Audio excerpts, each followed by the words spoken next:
जय हिंद साथियों, good morning. मैं आपका दोस्त अनुष्ट विलास जैन स्वागत करता हूं आप सबका SLH अकेडमी पर। डेली करंट अफेयर्स की क्लास में आप सबका स्वागत है। देवियों और सज्जनों, मेरा आप सबसे विनम्र अनुरोध है कि आप सब वीडियो को अंत तक बिना स्किप किए हुए पूरा मन लगाकर देखें। और अगर आपको वीडियो पसंद आए तो प्लीज़ वीडियो को लाइक करें, कमेंट करें, शेयर करें और चैनल को सब्सक्राइब करना बिल्कुल भी ना भूलें। साथ ही बेल आइकॉन प्रेस कर लें जिससे हमारी लेटेस्ट नोटिफिकेशन आपको तुरंत मिलती जाए।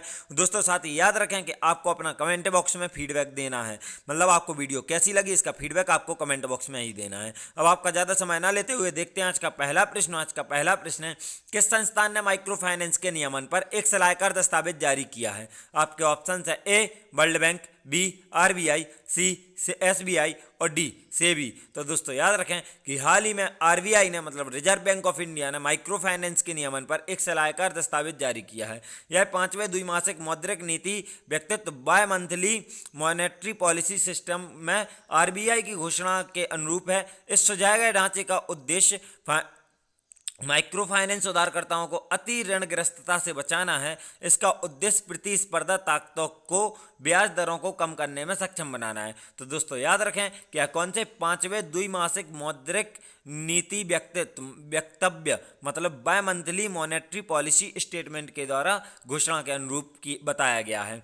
कितना क्या बताया गया है? माइक्रो फाइनेंस के नियमन पर एक सलाहकार दस्तावेज जारी किया गया है। दोस्तों अब नजर डालेंगे RBI की तरफ। तो RBI की स्थापना 1 अप्रैल 1935 को हुई थी। इसका मुख्यालय मुंबई में स्थित है, मुंबई महाराष्ट्र में, तथा गवर्नर वर्तमान में शक्तिकांत दास हैं। देखते हैं आज का अगला प्रश्न। आज का अगला प्रश्न है, किस राज्य ने उस BPL परिवार को 1 लाख रुपए की राहत देने की घोषणा की जिसने कोविड के कारण कमाने वाले सदस्य को खो दिया है? आपके ऑप्शन है ए गोवा, बी केरल, सी कर्नाटक और डी उड़ीसा। तो दोस्तों याद रखें, हाल ही में कर्नाटक राज्य सरकार ने उस BPL परिवार को 1 लाख रुपए की राहत देने की घोषणा की जिसने कोविड के कारण कमाने वाले सदस्य को खो दिया है। कर्नाटक के मुख्यमंत्री BS येदियुरप्पा ने गरीबी रेखा से नीचे के तहत प्रत्येक परिवार को 1 लाख रुपए की राहत की देने की घोषणा की जिसने कोविड-19 के कारण एक कमाने वाले या वयस्क सदस्य को खो दिया है। इस निर्णय से राज्य में 25,000 से 30,000 ऐसे परिवारों को लाभ मिलेगा।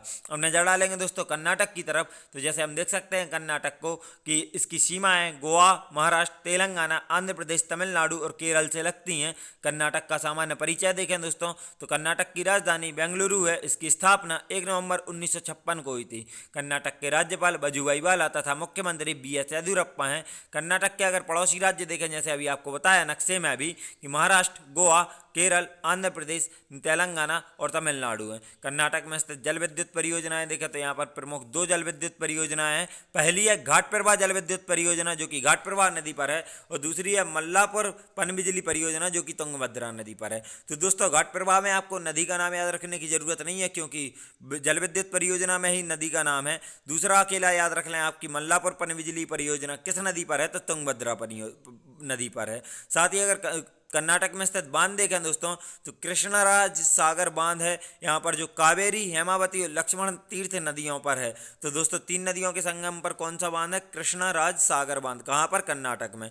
दोस्तों आप कर्नाटक में स्थित राष्ट्रीय उद्यान देखें तो नागारुल राष्ट्रीय उद्यान, मधुमलाई राष्ट्रीय उद्यान और बांदीपुर राष्ट्रीय उद्यान यहाँ के प्रमुख 3 राष्ट्रीय उद्यान हैं जो आपको याद रखना है। कर्नाटक के मैसूर में भारत का पहला चंदन संग्रहालय खोला गया है। तो दोस्तों याद रखें, भारत का पहला चंदन संग्रहालय कहाँ खोला गया है? कर्नाटक राज्य के मैसूर में। कर्नाटक से जुड़े अन्य तथ्य देखें दोस्तों तो कोल्हापुरी चप्पल को विशिष्ट भौगोलिक संकेत टैग प्रदान किया गया है। यह टैग महाराष्ट्र और कर्नाटक को संयुक्त रूप से दिया गया है। तो याद रखें, कोल्हापुरी चप्पल को विशिष्ट भौगोलिक संकेत मतलब GI टैग दिया गया है। किन 2 राज्यों को संयुक्त रूप पर दिया गया है? तो महाराष्ट्र और कर्नाटक। अच्छे से याद रखना है। सैमसंग ने बेंगलुरु में दुनिया का सबसे बड़ा मोबाइल अनुभव केंद्र खोला। तो दोस्तों दुनिया का सबसे बड़ा मोबाइल अनुभव केंद्र किस कंपनी ने खोला? सैमसंग ने। और कहाँ खोला? तो बेंगलुरु में। याद रखना है।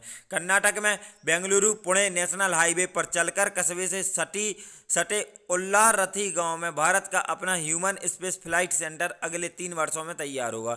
तो दोस्तों भारत का अपना ह्यूमन स्पेस फ्लाइट सेंटर कहाँ तैयार होगा और कितने समय में? तो 3 वर्षों में तैयार होगा। और बेंगलुरु पुणे नेशनल हाईवे पर जो एक कस्बा है उल्लारथी, वहाँ पर तैयार होगा भारत का अपना human space flight centre.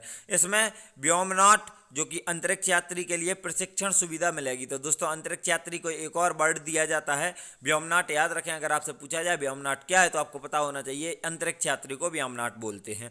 Karnataka में दक्षिण पश्चिम रेलवे के नेलमंगला जो कि बेंगलुरु के पास से बेल सोलापुर के पास तक देश की पहली रोल ऑन रोल रेल सेवा शुरू की गई।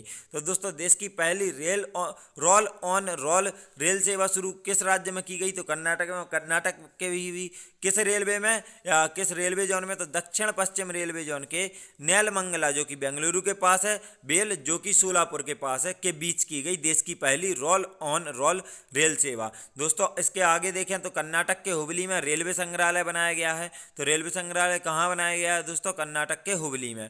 और कुंचिकल जलप्रपात, मोस्ट इंपॉर्टेंट क्वेश्चन दोस्तों, बहुत अच्छे से सुने। कुंचिकल जलप्रपात या कुंचिकल धबधबा जलप्रपात भारत का सबसे ऊंचा जलप्रपात है। इसकी ऊंचाई 455 मीटर है। यह बराही नदी पर बनता है जो कि कर्नाटक राज्य में है। तो दोस्तों बहुत अच्छे से याद रखें, कुंचिकल जलप्रपात की ऊंचाई 455 मीटर है, यह बराही नदी पर बनता है, साथ ही यह कर्नाटक राज्य में है और यह भारत का सबसे ऊंचा जलप्रपात है। साथ ही याद रखें भारत में प्रसिद्ध जोंग जलप्रपात या गोरसुप्पा जलप्रपात शरावती नदी पर कर्नाटक में ही स्थित है। देखते हैं आज का अगला प्रश्न। आज का अगला प्रश्न है, किस देश ने दुनिया का पहला लकड़ी उपग्रह विशावोटसैट लॉन्च करने की घोषणा की है? आपके ऑप्शन है ए ब्रिटेन, बी अमेरिका, सी भारत और डी न्यूजीलैंड। तो दोस्तों याद रखें, हाल ही में न्यूजीलैंड ने दुनिया का पहला लकड़ी उपग्रह विशावोटसैट लॉन्च करने की घोषणा की है। दोस्तों विशावोटसैट एक नैनो उपग्रह है जो इस साल के अंत तक न्यूजीलैंड से अंतरिक्ष में लॉन्च होने वाला दुनिया का पहला लकड़ी का उपग्रह होगा। यह नैनो सैटेलाइट एक घन आकार की संरचना है जो बर्च प्लाईवुड से बनी है और इसके सेंसर यूरोपीय अंतरिक्ष एजेंसी द्वारा विकसित किए गए हैं। बहुत अच्छे से याद रखना है दोस्तों कि यह विशावोटसैट नामक जो कि एक नैनो उपग्रह है, लकड़ी का पहला उपग्रह है दुनिया का, किस देश के द्वारा लॉन्च किया जाएगा? तो न्यूजीलैंड के द्वारा लॉन्च किया जाएगा, लेकिन इसके सेंसर यूरोपीय अंतरिक्ष एजेंसी द्वारा विकसित किए गए हैं और यह इस वर्ष के अंत तक लॉन्च किया जाएगा, आपको याद रखना है। दोस्तों हम नजर डालेंगे न्यूजीलैंड की तरफ। तो जैसे हम देख सकते हैं न्यूजीलैंड को कि दक्षिण प्रशांत महासागर और तस्मान सागर के बीच एक द्वीपीय देश है जो कि ऑस्ट्रेलिया महाद्वीप के नज़दीक है और इसे ऑस्ट्रेलिया महाद्वीप में ही इंक्लूड किया जाता है। यह प्रमुख दो इसके बड़े द्वीप हैं, एक नॉर्थ आइलैंड और एक साउथ आइलैंड। इसके अलावा भी छोटे द्वीप भी हैं जिनके सहयोग से यह पूरा देश बनता है न्यूजीलैंड। अब न्यूजीलैंड की तरफ नजर डालें दोस्तों, सॉरी दोस्तों यहाँ पर कर्नाटक आ गया है, ऊपर आपको न्यूजीलैंड याद रखना है। तो न्यूजीलैंड की राजधानी वेलिंगटन है। न्यूजीलैंड के में राजाशाही वर्तमान में एलिजाबेथ द्वितीय तथा governor general dam Patsy Reddy हैं। न्यूजीलैंड के प्रधानमंत्री जेसिंडा अर्डन है। न्यूजीलैंड को दक्षिण का ब्रिटेन कहा जाता है। मोस्ट इंपॉर्टेंट पॉइंट दोस्तों, क्वेश्चन पूछा जा चुका है, दक्षिण का ब्रिटेन किस देश को कहा जाता है? तो याद रखना न्यूजीलैंड को दक्षिण का ब्रिटेन कहा जाता है। न्यूजीलैंड की राजधानी वेलिंगटन विश्व की सबसे दक्षिणतम राजधानी है, तो याद रखना है। अगर आपसे पूछा जाए विश्व की सबसे दक्षिणतम राजधानी कौन सी है, तो न्यूजीलैंड की राजधानी वेलिंगटन। न्यूजीलैंड में स्थित कैंटरबरी घास का मैदान शीतोष्ण प्रकृति का मैदान है। सबसे पहले तो अगर आपको याद रखना है कि आपसे पूछा जाए कैंटरबरी घास का मैदान कहाँ स्थित है, तो न्यूजीलैंड में स्थित है और किस प्रकृति का है, तो शीतोष्ण प्रकृति का। न्यूजीलैंड में माओरी जनजाति का निवास पाया जाता है, तो यह भी याद रखना है आपको, माओरी जनजाति का निवास कहाँ पाया जाता है, न्यूजीलैंड में। और न्यूजीलैंड का राष्ट्रीय पक्षी कीवी है, याद रखना दोस्तों, न्यूजीलैंड का राष्ट्रीय पक्षी कीवी है। यह विश्व का पहला देश है जिसने अपने यहाँ बहने वाली बांगनुई नदी को 2017 में जीवित नदी का दर्जा दिया था। तो अगर आपसे पूछा जाए कि जीवित नदी का दर्जा पाने वाली विश्व की पहली नदी कौन सी है, तो बांगनुई नदी किस देश ने दिया था, तो न्यूजीलैंड ने, और किस वर्ष दिया था, तो 2017 में। याद रखना है दोस्तों, भारत की पहली नदी जिसको जीवित नदी का दर्जा प्रदान किया गया, याद रखना है, तो वह है गंगा नदी को। देखते हैं आज का अगला प्रश्न। आज का अगला प्रश्न है, हाल ही में किसे बीमा ब्रोकिंग लाइसेंस मिला है? आपके ऑप्शन है ए पॉलिसी बाजार, बी ट्रेड पोर्ट, सी बिजनेस बाजार और डी पेटीएम। तो दोस्तों याद रखें, हाल ही में पॉलिसी बाजार को बीमा ब्रोकिंग लाइसेंस मिला है। पॉलिसी बाजार को बीमा ब्रोकिंग शुरू करने के लिए नियामक IRDAI से मंजूरी मिल गई है। एक ऐसा विकास जो कंपनी को कारोबार बढ़ाने और अपनी सेवाओं के बुके का विस्तार करने में मदद करेगा। इस विकास के साथ कंपनी अपने वेब एग्रीगेटर लाइसेंस को भारतीय बीमा नियामक और विकास प्राधिकरण IRDAI का फुल फॉर्म क्या है दोस्तों? भारतीय बीमा नियामक और विकास प्राधिकरण को सौंप देगी और ब्रोकिंग छतरी के तहत बीमा एकत्रीकरण सहित व्यवसाय करेगी। अब नजर डालेंगे दोस्तों पॉलिसी बाजार की तरफ, तो पॉलिसी बाजार के सीईओ वर्तमान में यशिस दाहिया, इसकी स्थापना पॉलिसी बाजार की जून 2008 में तथा पॉलिसी बाजार का मुख्यालय गुरुग्राम हरियाणा में स्थित है। साथ ही नजर डालेंगे IRDAI की तरफ, तो IRDAI का मुख्यालय हैदराबाद में है। इसकी स्थापना 1999 में हुई थी तथा इसके वर्तमान में अध्यक्ष सुभाष चंद्र खुंटिया हैं। दोनों चीज़ें बहुत अच्छे से याद रखना दोस्तों, पॉलिसी बाजार और IRDAI दोनों बहुत अच्छे से याद रखना है आपको। और याद रखना कि इसको हाल ही में पॉलिसी बाजार को बीमा ब्रोकिंग लाइसेंस मिला है। अब देखते हैं आज का अगला प्रश्न। आज का अगला प्रश्न है, हाल ही में किसने 2021 ब्रिक्स नेटवर्क विश्वविद्यालय सम्मेलन की मेजबानी की है? आपके ऑप्शन है A IIT Roorkee, B IIT Kanpur, C IIT Bombay और डी IIT खड़गपुर। तो दोस्तों याद रखें, हाल ही में IIT बॉम्बे ने 2021 ब्रिक्स नेटवर्क विश्वविद्यालय सम्मेलन की मेजबानी की है। दोस्तों यह सम्मेलन 2021 में 13वें ब्रिक्स शिखर सम्मेलन के भारत की अध्यक्षता में आयोजित किया जा रहा है। ब्रिक्स नेटवर्क व विश्वविद्यालय का मूल उद्देश्य सामान्य रूप से और विशेष रूप से अनुसंधान और नवाचार की क्षेत्र में शैक्षिक सहयोग को बढ़ाना है। ब्रिक्स नेटवर्क विश्वविद्यालय सम्मेलन का विषय बहुत अच्छे से याद रखना है दोस्तों। ब्रिक्स नेटवर्क विश्वविद्यालय सम्मेलन का विषय इलेक्ट्रिक मोबिलिटी है। तो दोस्तों 2021 में ब्रिक्स नेटवर्क विश्वविद्यालय सम्मेलन का विषय क्या है? Electric mobility. 3 बार रिपीट कर दिया है दोस्तों, भूलना नहीं। अब नजर डालेंगे ब्रिक्स नेटवर्क विश्वविद्यालय सम्मेलन की तरफ दोस्तों। तो इस सम्मेलन के बारे में जानेंगे। तो इस कार्यक्रम में ब्राजील, रूस, भारत, चीन और दक्षिण अफ्रीका जैसे कि ब्रिक्स के सदस्य हैं, यह पांचों देश, और फुल फॉर्म में भी यही आता है। बी से ब्राजील, आर से रशिया, आई से इंडिया, सी से चाइना और एस से साउथ अफ्रीका के 18 विशेषज्ञ यातायात प्रबंधन, हाइड्रोजन प्रौद्योगिकी, हाइब्रिड वाहन, लिथियम आयन बैटरी तथा ई मोबिलिटी और आजीविका के बीच संबंध जैसे इलेक्ट्रिक मोबिलिटी के विभिन्न पहलुओं पर मुख्य भाषण देंगे। सम्मेलन में 5 सदस्यीय देशों के ब्रिक्स नेटवर्क विश्वविद्यालयों के लगभग 100 छात्र, शोधकर्ता और संकाय भाग लेंगे। ब्रिक्स नेटवर्क विश्वविद्यालय 5 ब्रिक्स सदस्य देशों के उच्च शिक्षा संस्थानों का एक संघ है। ब्रिक्स नेटवर्क विश्वविद्यालय के लिए IIT बॉम्बे भारत का प्रमुख संस्थान है। दोस्तों सब आपको याद रखना है जो आपको बताया गया है, जैसे कि ब्रिक्स के मेंबर्स कौन कौन है, तो ब्राजील, रशिया, इंडिया, चाइना और साउथ अफ्रीका होते हैं।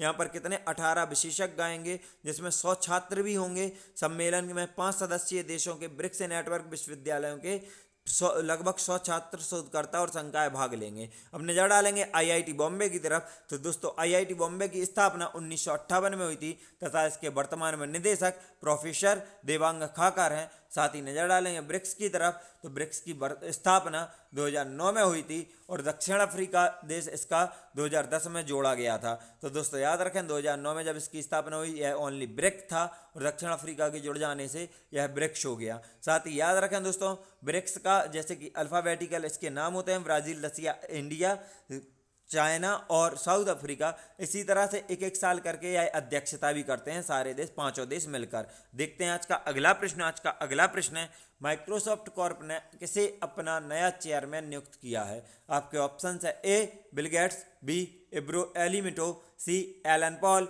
और डी सत्या नडेला। तो दोस्तों याद रखें माइक्रोसॉफ्ट कॉर्प ने भारतीय मूल के सत्या नडेला को अपना नया चेयरमैन नियुक्त किया है। सत्या नडेला 2014 में स्टीव बाल्मर के बाद सॉफ्टवेयर दिग्गज के CEO के रूप में पदभार संभाला था उन्होंने, और उन्हें 1975 में स्थापित कंपनी में नई ऊर्जा लाने का श्रेय दिया जाता है। कंपनी ने पूर्व अध्यक्ष जॉन थॉमसन को एक प्रमुख स्वतंत्र निदेशक के रूप में भी नियुक्त किया है। तो दोस्तों अगर आपसे पूछ लिया जाए कि माइक्रोसॉफ्ट ने अपने स्वतंत्र निदेशक के रूप में हाल ही में किसे नियुक्त किया है, तो जॉन थॉमसन को, जो कि पूर्व अध्यक्ष हैं और अब वर्तमान में इसके माइक्रोसॉफ्ट के चेयरमैन कौन है, तो सत्या नडेला हैं, जो कि इसके पूर्व CEO थे। बहुत अच्छे से याद रखना है। अब नजर डालेंगे माइक्रोसॉफ्ट की तरफ। तो माइक्रोसॉफ्ट के संस्थापक बिल गेट्स और पॉल एलन हैं।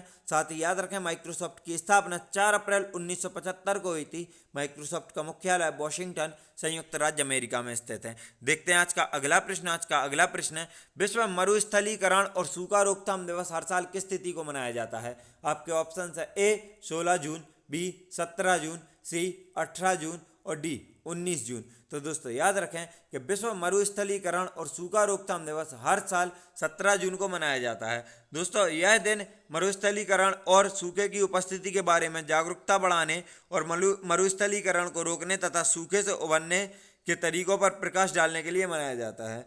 Restoration land recovery we build back better with healthy land 2021 के विश्व मरुस्थलीकरण और सूखा रोकथाम दिवस का विषय है। दोस्तों विषय अगेन रिपीट कर दूंगा, बहुत ध्यान से सुन लेना और याद रखना। Restoration land recovery we build back better with healthy land. क्योंकि दोस्तों याद रखना है आपको थीम इसलिए याद रखी जाती हैं, थीम एग्जाम्स में पूछी जाती हैं या थीम से लिंक करके क्वेश्चन पूछे जाते हैं। अब नजर डालेंगे विश्व मरुस्थलीकरण और सूखा रोकथाम दिवस के इतिहास की तरफ। तो दोस्तों 1994 में संयुक्त राष्ट्र महासभा ने कठिनाई के बारे में जनता को जागरूक करने के लिए 17 जून को विश्व मरुस्थलीकरण और सूखा रोकथाम दिवस घोषित किया। दोस्तों कब घोषित किया? 1994 में, याद रखना है। विश्व मरुस्थलीकरण रोकथाम दिवस हर किसी को यह याद दिलाने का एक अनूठा अवसर हो सकता है कि मरुस्थलीकरण से अक्सर प्रभावी ढंग से निपटा जाता है, कि समाधान संभव है, जो वर्तमान उद्देश्य के लिए महत्वपूर्ण उपकरण हैं और जो कम से कम स्तरों में मजबूत सामुदायिक भागीदारी और सहयोग में निहित है। देखते हैं आज का अगला प्रश्न है, केंद्रीय सरकार ने हाल ही में आयुध निर्माण बोर्ड की जगह कितनी कंपनियां बनाने का फैसला लिया है? आपके ऑप्शन है ए 3 कंपनियां, बी 5 कंपनियां, सी 7 कंपनियां और डी 10 कंपनियां। तो दोस्तों याद रखें केंद्र सरकार ने हाल ही में आयुध निर्माण बोर्ड की जगह 7 कंपनियां बनाने का फैसला लिया है। केंद्र सरकार ने हाल ही में नीतिगत सुधार की दिशा में बड़ा कदम उठाते हुए लगभग 200 साल पुराने आयुध निर्माण बोर्ड की जगह 7 कंपनियां बनाने का फैसला किया है, जिससे काम में जवाबदेही बढ़ सके। आयुध निर्माण बोर्ड इस समय हथियार और गोला बारूद बनाने के 41 कारखाने चलाता है। 7 इकाइयों में गोला बारूद व विस्फोट समूह, बहुत अच्छे से सुनते जाना दोस्तों। पहली क्या है? गोला बारूद व विस्फोट समूह, दूसरा वाहन समूह, तीसरा हथियार व उपकरण समूह, चौथा सैनिक सहायता सामग्री समूह, पांचवा सहायक समूह और छठवां ऑप्टो इलेक्ट्रॉनिक समूह और आखिरी है और 7वां है पैराशूट समूह शामिल होंगे।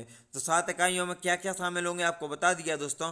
देखते हैं आज का अगला प्रश्न है 18 जून को विश्व भर में कौन सा दिवस मनाया जाता है? आपके ऑप्शन है A world post day, B world science day, C autistic pride day और D world no tobacco day. तो दोस्तों याद रखें 18 जून को विश्व भर में ऑटिस्टिक प्राइड डे मनाया जाता है। दोस्तों यह दिवस विश्व भर में ऑटिज्म से पीड़ित व्यक्तियों के अधिकारों का सम्मान करने के लिए मनाया जाता है। साल 2005 में गैरीथ एंड एमी नेल्सन द्वारा बनाई गई एस्पिस फॉर फ्रीडम द्वारा ब्राज़ील में पहला ऑटिस्टिक प्राइड डे मनाया गया था। तो दोस्तों पहला ऑटिस्टिक प्राइड डे कहाँ मनाया गया? ब्राज़ील में। और कब मनाया गया? तो 2005 में। और किसके द्वारा? तो गैरीथ एंड एमी नेल्सन द्वारा बनाई गई एस्पिस फॉर फ्रीडम द्वारा मनाया गया था। दोस्तों जो बाद में एक वैश्विक कार्यक्रम बन गया, न्यूरो डाइवर्सिटी को दर्शाने के लिए रेनबो इन्फिनिटी प्रतीक का उपयोग किया जाता है। यह आप प्रतीक देख सकते हैं रेनबो इन्फिनिटी का, यही प्रतीक उपयोग किया जाता है ब्रेन न्यूरो डाइवर्सिटी दर्शाने के लिए, जो ऑटिस्टिक लोगों के जीवन में अनंत संभावना का प्रतीक है। विश्व ऑटिज्म जागरूकता दिवस हर साल 2 अप्रैल को विश्व स्तर पर मनाया जाता है। बहुत अच्छे से याद रखें दोस्तों कि विश्व ऑटिज्म जागरूकता दिवस 2 अप्रैल को मनाया जाता है, जबकि ऑटिस्टिक प्राइड डे प्रत्येक वर्ष 18 जून को मनाया जाता है। देखते हैं आज का अगला प्रश्न है भारत सरकार और किस क्षेत्रीय विकास बैंक ने तमिलनाडु औद्योगिक गलियारे में सड़क नेटवर्क के उन्नयन के लिए $484 मिलियन के ऋण पर हस्ताक्षर किए हैं? आपके ऑप्शन है A SoftBank, B World Bank, C एशियाई विकास बैंक और डी नाबार्ड। तो दोस्तों याद रखें कि हाल ही में भारत सरकार और एशियाई विकास बैंक ने जो कि एक क्षेत्रीय विकास बैंक है, ने तमिलनाडु औद्योगिक गलियारे में सड़क नेटवर्क के उन्नयन के लिए $484 मिलियन के ऋण पर हस्ताक्षर किए हैं। दोस्तों CKIC भारत के पूर्वी तट आर्थिक गलियारे का हिस्सा है, जो पश्चिम बंगाल से लेकर तमिलनाडु तक फैला है। नजर डालेंगे एडीबी की तरफ। तो दोस्तों एडीबी मतलब एशियाई विकास बैंक या एशियन डेवलपमेंट बैंक कि 1966 में स्थापित एक क्षेत्रीय विकास बैंक है। एडीबी सदस्य 68 देश हैं, जिसमें से 49 सदस्य एशिया प्रशांत क्षेत्र से हैं।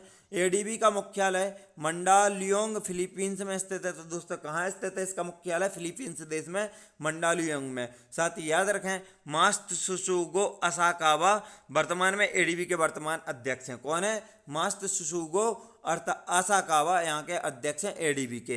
दोस्तों अब देखते हैं आज के वन लाइनर फैक्ट्स। तो आज का पहला वन लाइनर है, भारत के मध्य प्रदेश राज्य के इंदौर में हाल ही में ग्रीन फंगस का पहला मामला आया है। तो याद रखना है दोस्तों, भारत का पहला ग्रीन फंगस का मामला कहाँ आया है? मध्य प्रदेश राज्य के इंदौर शहर में।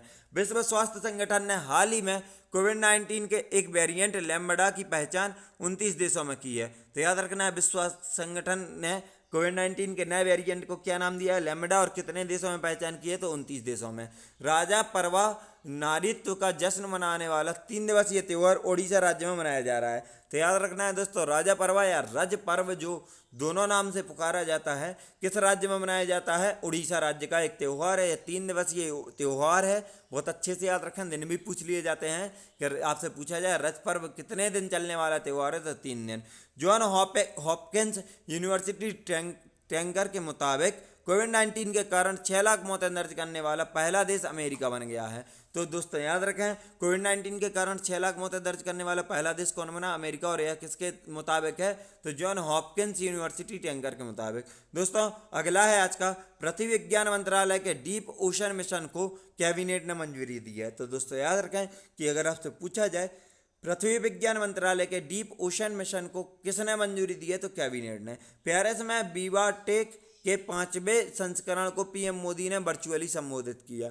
याद रखें, अगर आपसे पूछा जाए विवाटेक के 5वें संस्करण कहाँ आयोजित किया गया? तो पेरिस में आयोजित किया गया। और इसे वर्चुअली संबोधित किसने किया? तो पीएम मोदी ने। याद रखें विवाटेक का पहला संस्करण 2016 में मनाया गया था, आयोजित किया गया था। और यह प्रत्येक वर्ष पेरिस में ही आयोजित किया जाता है। देखते हैं आज का अगला वन लाइनर दोस्तों। तो आज के अगले वन लाइनर है, तेलंगाना सरकार ने नेस्कॉम द्वारा संचालित तेलंगाना एआई मिशन या TM से लॉन्च किया है। और TM के हिस्से के रूप में एआई स्टार्टअप को सक्षम और सशक्त बनाने के लिए रेव अप नामक एक त्वरित कार्यक्रम शुरू किया गया है। किस नाम से? अब यहाँ से याद रखना है आपको, अगर आपसे पूछ लिया जाए REVB अप नामक जो त्वरित एक कार्यक्रम है, किस राज्य सरकार द्वारा? तो तेलंगाना सरकार द्वारा। या पूछ लिया जाए TM किस राज्य सरकार द्वारा? तो तेलंगाना सरकार द्वारा लॉन्च किया गया। आज का अगला है दोस्तों, ICICI बैंक ने कॉरपोरेट के लिए ICICI स्टैक लॉन्च किया है। तो दोस्तों क्या लॉन्च किया है? ICICI बैंक ने कॉरपोरेट के लिए ICICI स्टैक लॉन्च किया है। देखते हैं आज का अगला वन लाइनर दोस्तों, वैश्विक योग सम्मेलन 2021 को डॉक्टर हर्षवर्धन ने संबोधित किया। अगर आपसे पूछा जाए वैश्विक योग सम्मेलन 2021 किसने संबोधित किया? तो डॉक्टर हर्षवर्धन ने। आज का अगला वन लाइनर दोस्तों, फेसबुक ने report it don't share it पहल लॉन्च की। अगर आपसे पूछा है report it don't share it पहल किसने लॉन्च की? तो फेसबुक ने। और आज का आखिरी वन लाइनर है दोस्तों, राजस्थान राज्य ने वैदिक शिक्षा और संस्कार बोर्ड का गठन करने का निर्णय लिया। तो याद रखना है दोस्तों कि अगर आपसे पूछा जाए वैदिक शिक्षा और संस्कार बोर्ड का गठन करने का निर्णय किस राज्य सरकार ने लिया?